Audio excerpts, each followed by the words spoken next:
କ'ଣ ଓଡ଼ିଶାବାସୀ ଠିକ୍ କଲେ? ଯିଏ ଆପଣଙ୍କୁ ସବୁ ଝଡ଼ ବାତ୍ୟାରୁ ରକ୍ଷା କଲା ଆପଣ ତାକୁ ଭୁଲିଗଲେ? ଦିନ ଥିଲା ଲୋକ ପଚାରୁଥିଲେ ଓଡ଼ିଶା କୋଉଠି? ବଟ୍ ସେଇ ଗୋଟିଏ ଲୋକ ଓଡ଼ିଶାର ହକି ବିଶ୍ୱକପ୍ ଆୟୋଜନ କରି ସମସ୍ତଙ୍କୁ କହିଦେଲା ଓଡ଼ିଶା କୋଉଠି। ଯିଏ ଆପଣଙ୍କୁ ମୋ ବସ୍, ଆହାର କେନ୍ଦ୍ର, ବିଜୁ ସ୍ୱାସ୍ଥ୍ୟ କଲ୍ୟାଣ ଯୋଜନା, ମିଶନ ଶକ୍ତି, ବରମୁଣ୍ଡାରେ ଆମ୍ବେଦକର ବସଷ୍ଟାଣ୍ଡ, ଆଉ କଟକରେ ନେତାଜୀ ବସଷ୍ଟାଣ୍ଡ, ଆଉ ରାଉରକେଲାରେ Birsa Munda international hockey stadium, ଏହିପରି ଆହୁରି ଅନେକ କିଛି। ଯିଏ ରାଜଧାନୀ ଭୁବନେଶ୍ୱରର ନକ୍ସା ବଦଳେଇକି ରଖିଥିଲା, ଆପଣ ତାକୁ ଭୁଲିଗଲେ? ଠିକ୍ ଅଛି, ଆମ ଓଡ଼ିଶାବାସୀ ସରକାର ଚେଞ୍ଜ କରିବାକୁ ଚାହିଁଲେ ତାଙ୍କୁ ଲାଗୁଥାଇପାରେ ଆମ ଓଡ଼ିଶା ବହୁତ ପଛରେ ଅଛି।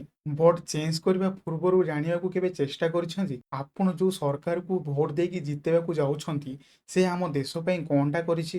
ଖାଲି ଧର୍ମ, ଜାତି ଆଉ ଠାକୁରଙ୍କ ନାଁରେ ଭୋଟ ମାଗିବା ଛଡ଼ା। ଆପଣ ଯାହାକୁ ଭୋଟ ଦେଇକି ଜିତେଇଛନ୍ତି ସେହି ସରକାର ଗୁଜୁରାଟରେ ଶାସନ କଲା, କାହିଁ ଗୁଜୁରାଟକୁ ତ ନମ୍ବର 1 ବନେଇ ପାରିଲା ନାହିଁ। ସେହି ସରକାର ଅଯୋଧ୍ୟାରେ ରାମ ମନ୍ଦିର ବନେଇକି ଠାକୁରଙ୍କ ନାଁରେ ଭୋଟ ମାଗିଲା, କାହିଁ ସେଠି ତ ଜିତି ପାରିଲା ନାହିଁ। ଆଉ ଆପଣ କେମିତି ଭାବିଦେଲେ ସେଇ ସରକାର ଆମ ଓଡ଼ିଶାକୁ ନମ୍ବର 1 ବନେଇଦେବ?